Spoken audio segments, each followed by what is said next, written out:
Şaxta baba nə coşmusan, o boyda dağlar aşmısan, bizi də fikirləşkinə nərdə? Da heç nə yoxdur yeməyə, məcbur eləmə söz deməyə, götür ala qarqızlı da tərpən. Bax xaladelnik necə boşdur, bunu bu qot tek sənə xoşdur. Hədiyə də var öz pulumuzla, deyiləm üzün gör nə padoşdur.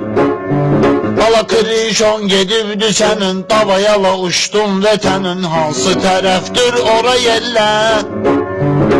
Krişon gedibdi sənin, davayala uçdun vətənin, hansı tərəfdir ora yerlə?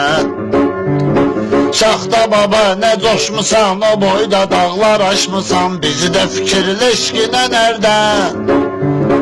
Da heç nə yoxdur yeməyə, məcbur eləmə söz deməyə, götür ala qarqızlı da tərpən. Pulda çöküb nataraz oldu, sən var idin güya az oldu. Millət acından qırılan vaxt, Santa Claus da paz oldu. Qarqız o vaxt qarqızıdır, indi o da bar qızıdır, inanmırsan özündən öyrən. Qarqız o vaxt qarqızıdır, indi o da bar qızıdır, inanmırsan özündən öyrən. Şaxta baba nə coşmusan, o boyda dağlar aşmısan, bizi də fikirləşkinə nərdə? Da heç nə yoxdur yeməyə, məcbur eləmə söz deməyə, götür ala qarqızlı da tərpən.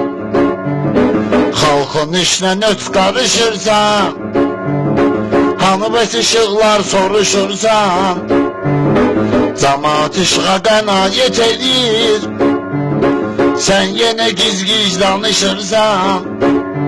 Ala millət evdə aboy yeyir, sənin yol kovu neyniyir, düz demirəm sən canı dillə.